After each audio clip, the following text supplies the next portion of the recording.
Well, good morning, everyone. It is always great to see you back. Welcome back to the spring 2020 semester. I got a lot going on up here. I got the microphone, I got my clicker, so hopefully I can make all of this work. I do hope that you all had a really relaxing and just a really restful break. I know I was chatting with several of you before this started, and it sounds like everybody just really kind of had a chance to breathe a little bit. I know I did. So, but before I get started, I do want to make you aware of something you may have missed. I don't know how many of you saw this, but this was actually published, publicized by Missouri Department of Higher Education and Workforce Development on December 23rd, when probably nobody was paying attention. And so I just wanted to show you that we are one of only 5 institutions in the state of Missouri to increase our graduation rates by 10% from the years 2010 through 2018. And that's pretty awesome. And that is, of course, in no small part to your efforts. And so I wanted to make sure that you all got to see that and got to see how much. I know sometimes, I remember when I was teaching, there are days you're like, this is not moving any needle for anybody, but you really are. And so I just really want to take that time to show you that and show you that those are the results of your work. So, and also, I don't know how many of you know this because Dr. Higdon doesn't really talk about it very much, but we are the lowest funded institution of higher education in the state of Missouri. So we were able to do that, given the fact that, I mean, we are, but that is factually correct still. So we're going to try to change that this year. But those are the conditions we're working under. So that should make us doubly proud, I think. So anyway, back to winter break. I do hope you had some time to relax, and I know I did. I spent time with family, friends. I took a few naps with my dogs. I gained a few pounds, and got lost in Ancestry.com. Does anybody do that? My gosh, that's a way to like just hours and hours are gone before you know it. So I would sit down on my couch in the morning, and like at 3 o'clock, I'd be like, I'm still in my pajamas, and I've just been sitting here hitting these green leaves all day. But anyway, but I did do something kind of cool. I visited someplace I've never been, and I feel like I'm the last person on the face of the earth that's never been to Crystal Bridges. But this last weekend, I went to Crystal Bridges. Saw really, if you've not been, Bentonville, 2 hours away. It's very cool. It's a great, just kind of short little road trip. But saw some really wonderful works of art, some really great exhibits, and just kind of some examples of some things that are there. They had the George W. Bush exhibit going on. But I started kind of noticing, this was kind of wild, but I started noticing that, as you do in museums, you see that, what one person likes, somebody else just passes right by, and someone will sit and they can just really look and they'll take pictures of something and all of that, and then the rest of the people just kind of go right on by it. And so I started thinking about this in terms of, it really is, I think it's so subjective, it's hard to define, for a layperson anyway. I know our artists in the room could define it for us, but for a layperson it really is kind of hard to define what makes art great, because what I like you may not like. But I was thinking about that and thinking about coming back to work, thinking about what I want to accomplish over this next year. And I started thinking that really artists and teachers have that in common. If you think about what makes great teaching, I would say that probably if I asked you to define that, if I asked every single one of you to define that, that's the number of answers I would get, is that we really don't have that kind of single definition of what makes great teaching. So I started thinking about this. It kind of reminded me of that famous quote, Potter Stewart, Supreme Court Justice from the kind of in the 60s and 70s. And back in the 60s, whenever the Supreme Court was deciding the case about obscenity, and Potter Stewart famously said, basically, I can't define it, but I know it when I see it, right? And the problem with that is that doesn't always work too well. It's important that we don't rely too heavily on, I know it when I see it, it's helpful to have kind of a common language to speak from when it comes to defining greatness sometimes. And this not only applies to art, but also it applies to teaching. So case in point, we have, I don't know if you've noticed, but we have a lot of initiatives kind of swirling around here at OTC right now. And I feel like many of them really desperately need a framework. And I'll kind of show you, why it's important, I think, that we have that kind of a definition or a guide or kind of a common vocabulary to provide direction. So I said these are initiatives that are desperately seeking a framework, actually. First of all, we have the Center for Academic Innovation, which shout out to the Center for Academic Innovation, doing amazing things, really supporting faculty and supporting our programs, and of course, by extension, supporting our students. But whenever we talk about providing the types of support that you all need to do your jobs in a way that is more effective or more helpful to you, it's important that we have kind of some standards that we can determine what types of programming is really going to be the most beneficial. We also have Strategic Initiative 1, Goal 3, and this is the goal that relates to embracing innovative teaching practices, sharing those practices. But again, kind of that definitional piece is missing. What do we mean by that? What does that exactly mean? We just passed an instructional quality policy, and I was rereading it this morning. Basically, policy just says we're going to provide quality instruction. Okay, that's basically what it says. And it says that we're going to have high standards for rigor in instruction. But then I'm thinking, so what exactly are those standards? And again, it kind of goes back to that idea that we really don't have a great definition for that. And then the faculty performance evaluation, which I know everybody really loves. And this is something I've actually been wanting to take a look at for a while. Not because I think it's better than what we used to have, but I think we can do better. But I think, again, whenever we talk about measuring evaluation or evaluating performance and measuring that, what exactly are the key elements that really need to be included in that, and what are those criteria? I don't think, as valuable as it is, I don't think that a find your office assignment makes you necessarily a great teacher. It's not necessarily great teaching. It is an element, perhaps, because of the benefit that it provides. But those are the types of things that I think, as I think about these initiatives in particular, I think it would be really helpful for us to have that definition. So the problem, of course, is that, again, it's subjective, right? We've already determined that. But it does turn out that if we go back to the art analogy, that there are identified characteristics of great art. And again, I know the artists in the room are thinking, sure. This is good that you finally realized that. But there are those standards that are in place. They do exist, and I know because I Googled them. And so if you take, for example, one of my favorite artists, Thomas Hart-Benton, and they have some of those at Crystal Bridges.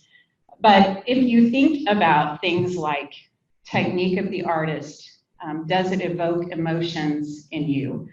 The materials used, use of color, those types of things, so that we can actually pinpoint there are some qualities that really do make a piece of art great, just like there are qualities that make teaching great. So, what is our definition of great teaching? Well, the cool thing is that, like art, it's something we get to create collectively. And so I mentioned earlier Strategic Initiative 1, Goal 3.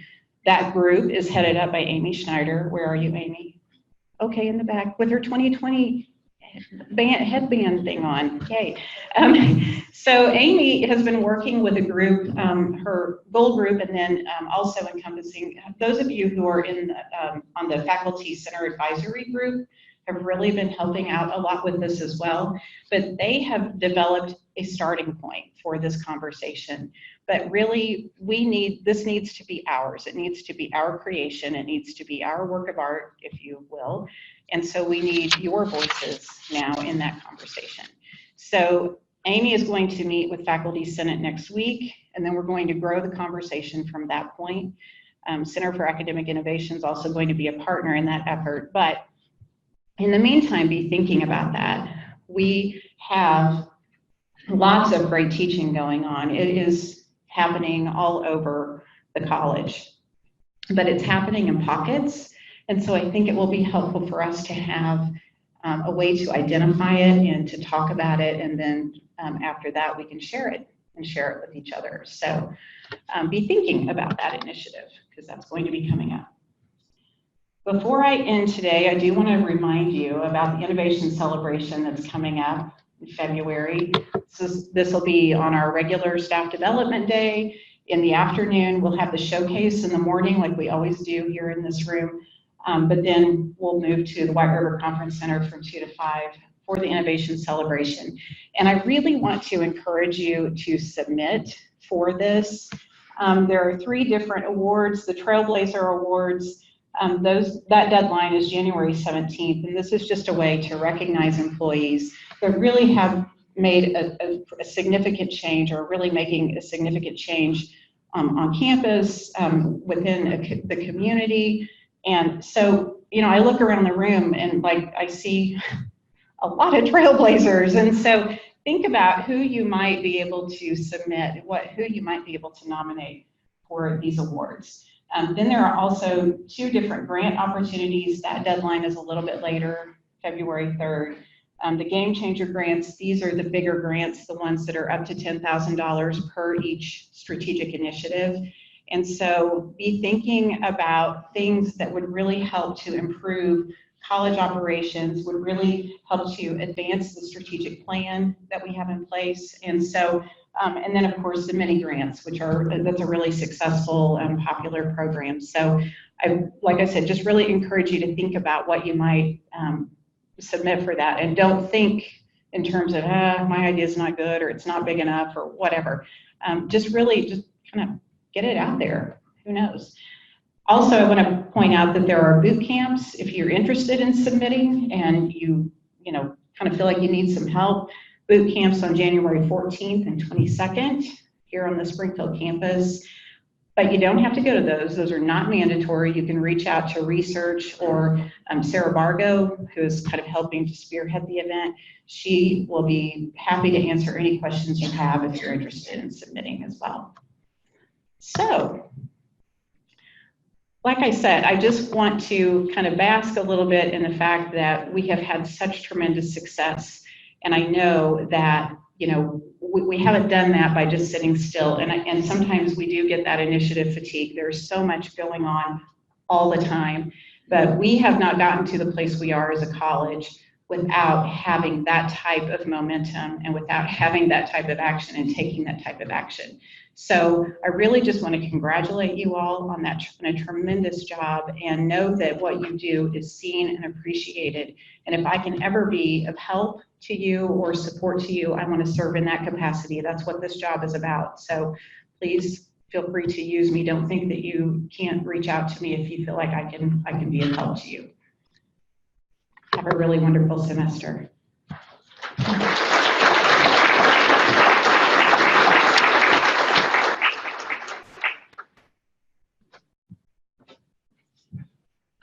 Thank you, Dr. McGrady.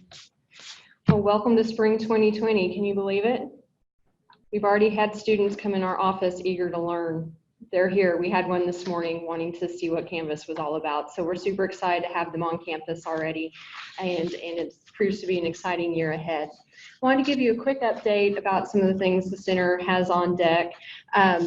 Some of the things we've been working on this far are sharing effective practices and innovations. One way we do this is through the virtual Share Fair, and that's where if you go to a conference on the ATR forum, you can click Share with the Center, and then that's when you get the opportunity to work with Corey Charlet over here, and there's some options for reporting out. You can do a little short video, we make it fun. You can do something interactive while you're there. So we've got lots of options. So if you do have a meeting or a conference coming up that you're doing an ATR for and would like to share that with your peers and colleagues, please check that box on the ATR and we'll reach out to you. Other things we've got going on is kind of a shift in our professional development focus. You will see our calendar. You'll get an email this week about everything that the center is offering. You'll notice that's a shared calendar with employee development as well. But our calendar is specifically for faculty, and you'll be getting an email about that later this week, and it's also on our website with the center. But we're going to start shifting that because much like Dr. McGrady said, you need that framework to make professional development and our programming more meaningful for each of you. And so a way we're going to do that is move away from some of these onesie-twosies and provide more tracks for development based on what evolves out of this framework that you establish, and also focusing more on strategies and why we're doing things rather than just the tactics and go do a thing. We'll have some of that, but we want to kind of make this more valuable for you. So we'll appreciate your feedback with that along the way as well. Some other things we've been doing is outreach and engagement with our locations. We've visited all the sites this semester and had really good visits with the folks there. And as a result of that, we're changing up the PD at the sites as well for more one-on-one consultations. We've realized a lot of the faculty there don't have time to come at a set time, so we're going to schedule some 30-minute consults in advance to try to meet people where they are. And we can do that here as well. But I think most of you know where to find us if you need anything. So we're excited to roll that out in the spring as part of our road shows. So we'll be coming to each location in the spring, and the dates of that are on our calendar as well. Another outreach we're providing is with adjuncts through the onboarding process and the online orientation course we have, and also direct outreach to them. We're going to double down with adjuncts, and from the point that we know they're a new hire and they've completed that orientation, we get them on our radar. Regardless of the modality or location, we're going to provide some outreach and support for them and let them know what resources they have available and get them more plugged in.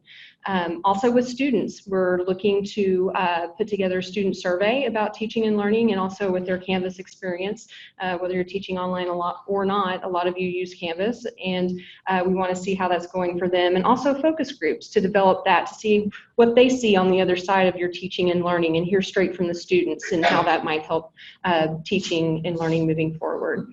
And the other thing is interdisciplinary collaborations and community building. And one of those is what we're unveiling this spring with writing across the curriculum. And this was an idea where we're partnering with the English department as co-host.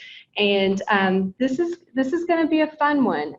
There's going to be more information on a session tomorrow from 9 to 10 if you can make it in NKM 121. But the idea of this is to provide faculty with an opportunity to kind of show off what they're doing in the classroom and some of the amazing things that they're already doing through cross-curricular teaching and learning. So this is one way to recognize non-English teachers who assign writing in their courses to help their students manage information, develop higher order thinking and written communication skills. So there'll be more information on this tomorrow. Stop by our office. There's also a page on our website that has more information, and we're accepting nominations for that through the 24th. And then they'll be hosting, the English department will host the session tomorrow at 9 with more details with Barry and Jennifer. So we're really super excited about that. And for the future, we can also look at expanding this to other departments. So if you see an idea for your department in the future, we'd love to make this a thing. Please learn more about that or stop by our office when you have time. Another thing that's happening this semester is we're going to have a reading group. We'll have our first book club later, probably right around spring break, before or after.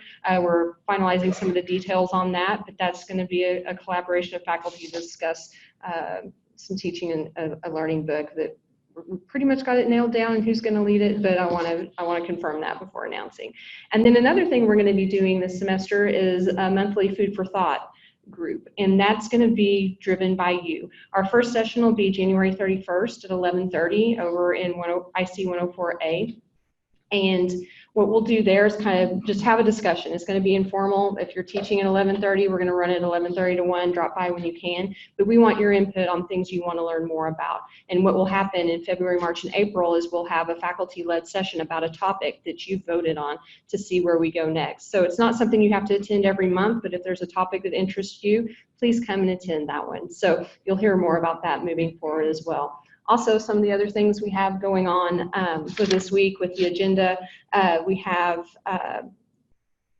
The Flipgrid Focus Design Workshop, that'll be happening. It kicks off tomorrow at 1 to 3, and Jackie and Amy are hosting that. I understand there are a few seats available. It's limited, so if you still have an interest in that, it's not too late. So if you'd like to do that, please RSVP or get with one of them on that. So those are a few things happening around the center, and we look forward to serving you further in the spring. So thank you very much.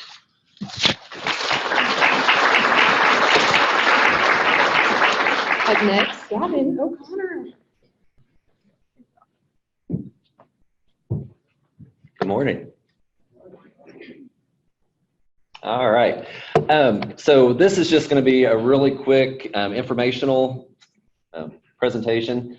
It's one of those things where it could either be 6 hours or 3 minutes. So I went with the 3-minute one.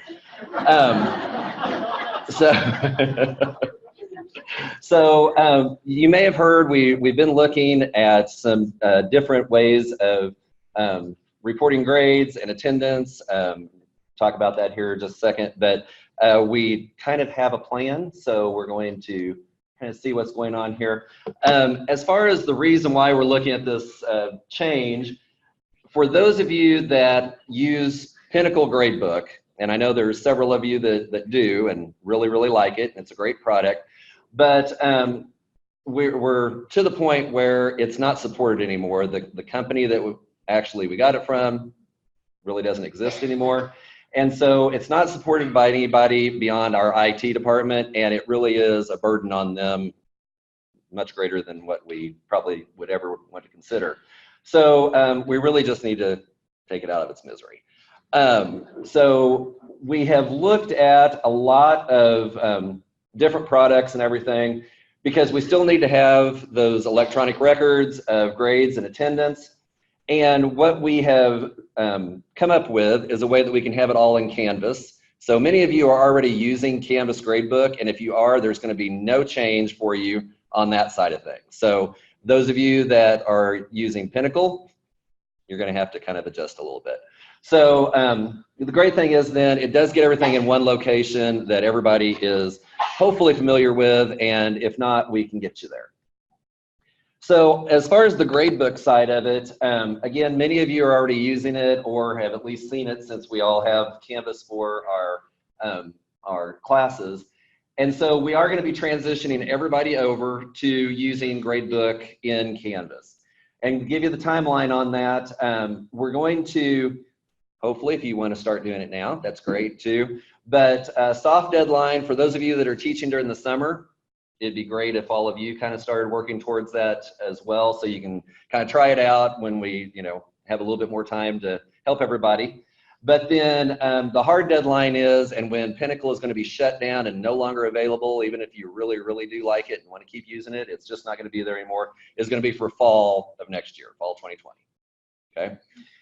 So you may have noticed there, I was trying to look around Julie, but there was a training session right at 10 tomorrow, I think. So if you are wanting to start looking at that and everything, you can get with the Center for Academic Innovation, and they will help you to work on that.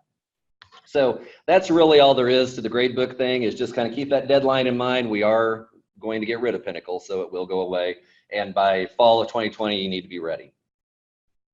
The other thing that we've been looking at with Pinnacle being taken out is that is where we are basically requiring everybody to take attendance in their seated classes. So we've been working really hard trying to find a product that will work for that.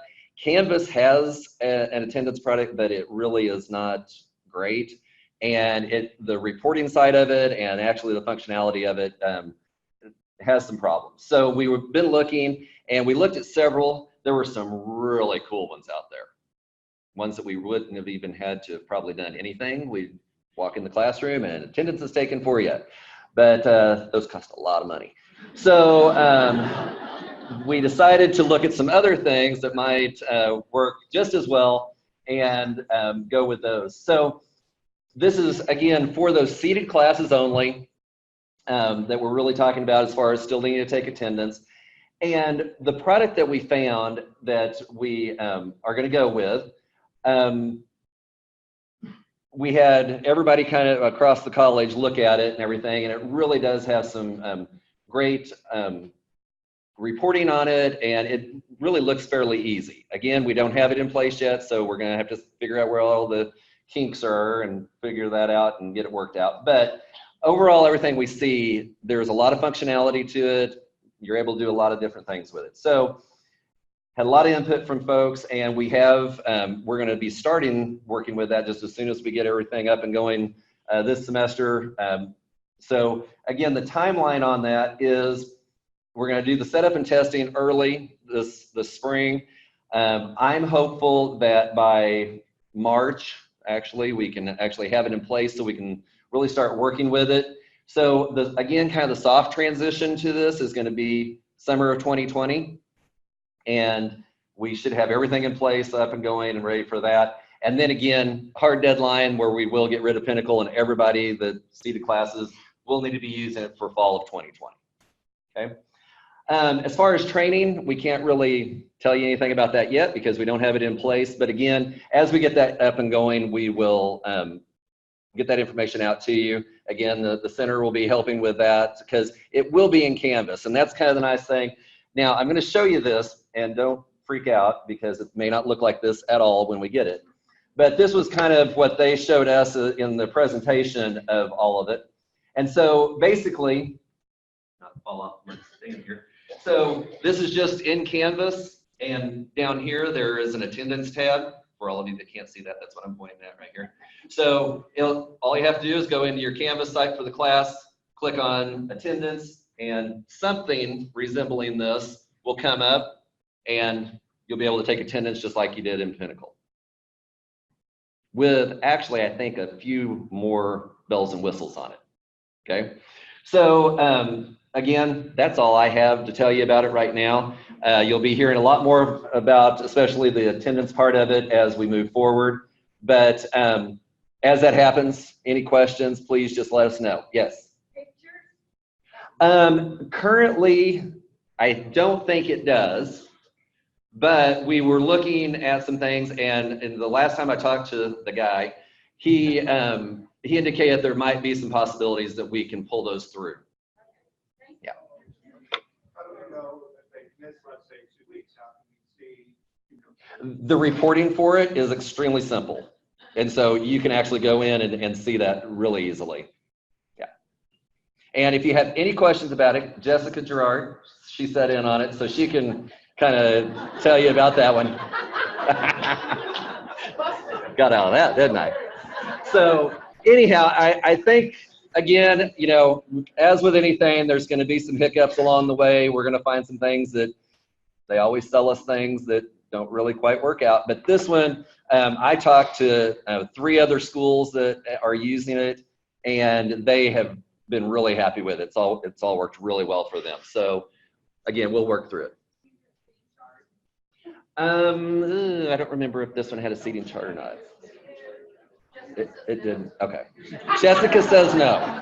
So, but sorry. All right. So again, lots more information to come on this. If you have any questions about the Gradebook, again, you know, get with the center for that, and they can help you to get everything set up as far as how assignments and everything have to go in. That's probably, I think, overall going to be the biggest change. But hopefully, having it all here will help a lot. So, thank you.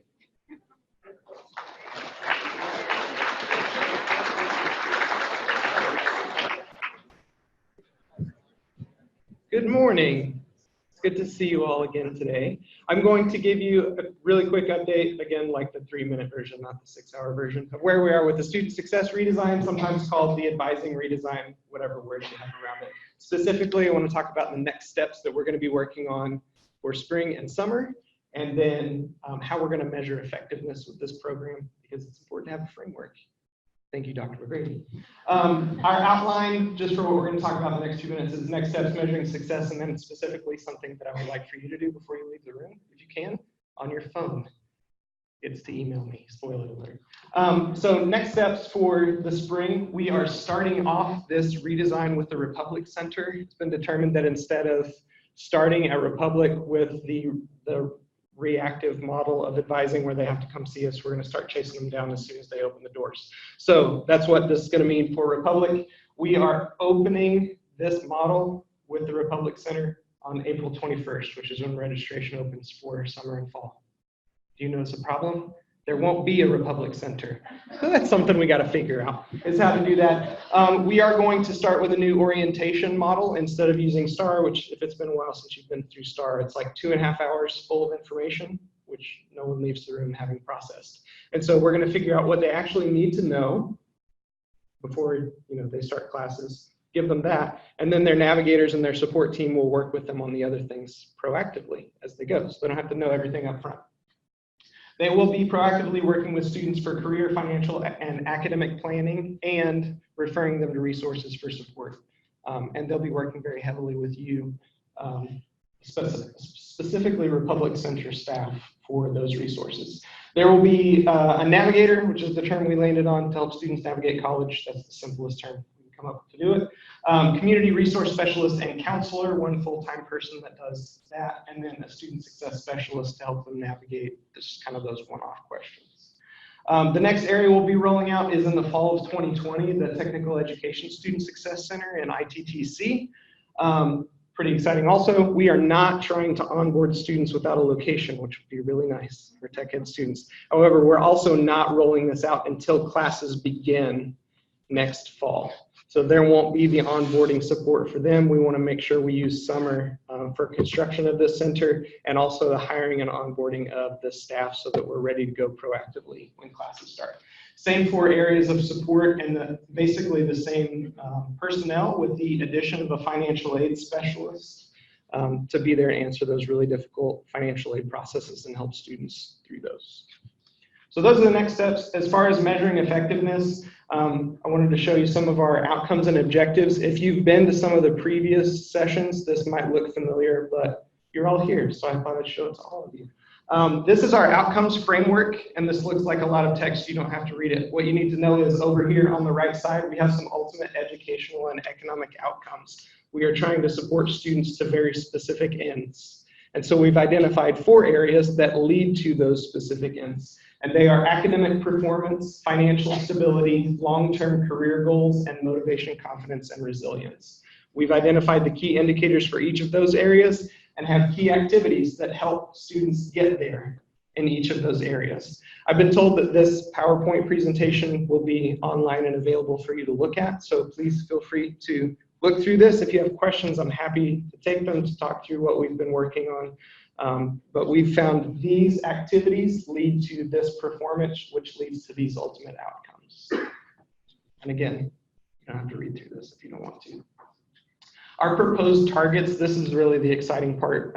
We want to have measurable goals in talking about all of this. So in relation to our fall-to-fall retention rate, we want both Republic and Tech Ed to exceed the maximum retention we typically have. We usually have between 60 and 65%. We want all of them over 65%. We would like our overall 3-year completion rate to be 55%, which kind of sounds dismal, but right now college-wide we're at 45%. So we're talking about a significant increase in 3-year completion. Graduation from 4-year institutions at 75%. Historically, we're around 71%. I've been told there's only one other college in the state that beats us, and they're at 73, so we want to beat them. That's the whole goal there. Employment 6 months after graduation, 95%. Historically, it's 90%. Employment in a related field at 77%. Historically, 73%. There's more. We can read through them if you're interested later on. Our measurement plan, everything that we've identified as a key indicator, we already track and we know how to get it. And so this will be an easy ask for our research team to pull this information to see how we're doing each month.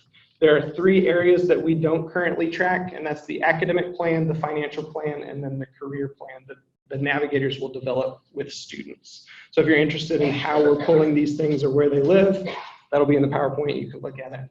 Let me know if you have any questions. Finally, priorities each month. These navigators who are going to be chasing down students in the hallway or sometimes outside your classes will have very specific goals each month to ensure that they're getting each student where they need to be in each of these 3 areas. So again, we have a framework we're excited about working on at Republic and the Tech Ed division. We are kind of just waiting for it to happen. Like, we're really excited to support students in this way, and the response has been very positive. We know the students need support in these particular ways. And so that's what we'll be doing with these priorities. We'll have monthly milestones that each of the navigators will try to meet, a certain percentage of their students that they get completed in each of these areas each month. So there are very measurable, very trackable goals, even each month in working with the navigators. Okay, here's the ask, like right now if you want to get out your phone. This is my question. Since we are redoing orientation, if you're familiar with STAR, forget that. What do students need to know when they show up to your class the first day? And you can just shoot me an email right now. You can just put your answer in the title line. It doesn't even have to be formally written. I know you like that as instructors, but not necessary. What do your students need to know when they show up for class the first day? We want to make sure that's included in our orientation, and then we'll work with them on the rest of the stuff. There are pictures being taken, so I'll stand here awkwardly. Okay, that's it for me. Thank you.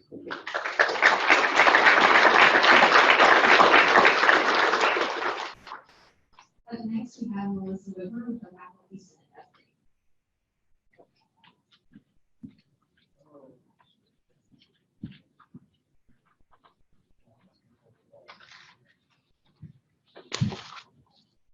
Hello, I'm Melissa Wittmer, and I'm the current president of Faculty Senate. I'm also a math instructor here. I hope you guys all had a great Christmas break. I really did, and I'm excited about the year 2020. I think because I'm a math person, I really just like numbers, and 2020 is just a nice even number. I'm excited about it. It has nice symmetry. It's nice to say. 2020. Nice. You know, so I was really excited starting the year, and I'm not a resolution person, but you know, January 1st, I got back into running again. January 2nd, I started a book. Did some yoga. I felt good. January 3rd, World War III. I just wanted to go back to bed. But, you know, I'm claiming it. 2020 is going to be a great year. I'm excited about this semester, and I'm just going to keep doing me, keep doing what I'm doing. Yay. So, the Faculty Senate, I'll just give you some highlights and updates. We have representation from all divisions at OTC. We meet monthly, and we discuss and advise on policy and program updates. And we also serve as a forum for sharing faculty concerns with deans and administration. Late in the spring, we will commence the election process for nominating and replacing senators who have served their 2-year term. If you've never attended a meeting, here are some highlights from first semester. First, in response to faculty concerns about internal job posting procedures, Human Resources instituted the following changes this year. Internal postings are now posted for a minimum of 5 days instead of 3, and all job postings are now sent through OTC email. Also, Faculty Senate provided feedback on lab and field trip protocols for the current syllabus. And we held several Q&A forums with OTC administration to discuss topics that range from class caps to open educational resources. If you have any suggestions for our meeting agenda, please contact the senator or email facultysenate@otc.edu. In closing, I would like to recognize and thank current senators for their service. Please stand when I call your name. Andrew Crocker, past president and political science instructor. Robert Clark, vice president and biology instructor. Christine Harris, secretary and humanities instructor. Jessica Gerard, treasurer and history instructor. Tina Engel, head of communications and physical therapist assistant program instructor. Gary Lumley, electrical program instructor. Lisa Dark, dental program instructor. Kelly Miller, psychology instructor. Landon Vinson, industrial systems technology instructor. Donna Pritchard, health information technology instructor. Misty Stark, practical nursing instructor. Gary Larson, heating, air conditioning, and refrigeration instructor. Lisa Gardner, department chair of hospitality and culinary arts. Rima Freeman, math instructor. And Tal Kroll, accounting instructor. So as you can see, we represent all different parts of OTC. It's great to come together and share ideas and concerns. So thank you for your time today, and make 2020 a great year.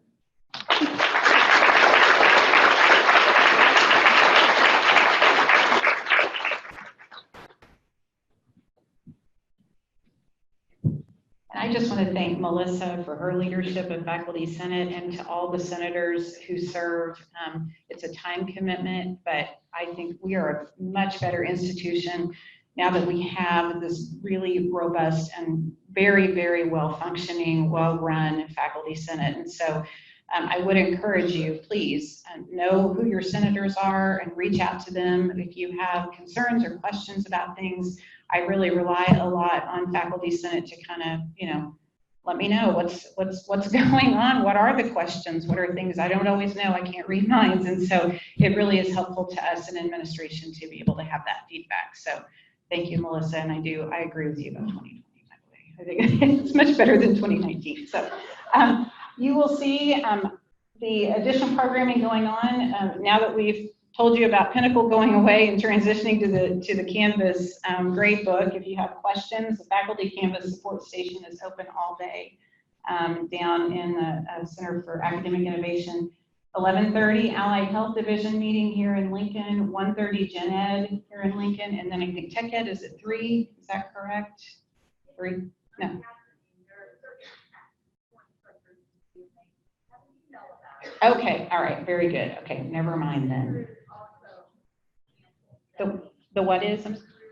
Okay, the Career Center meeting is also canceled. Okay, so no Tech Ed meeting today, no Career Center meeting. Okay, so these are the ones that we've got today. So again, thank you all for your time this morning, and I hope you have a great semester. Thanks.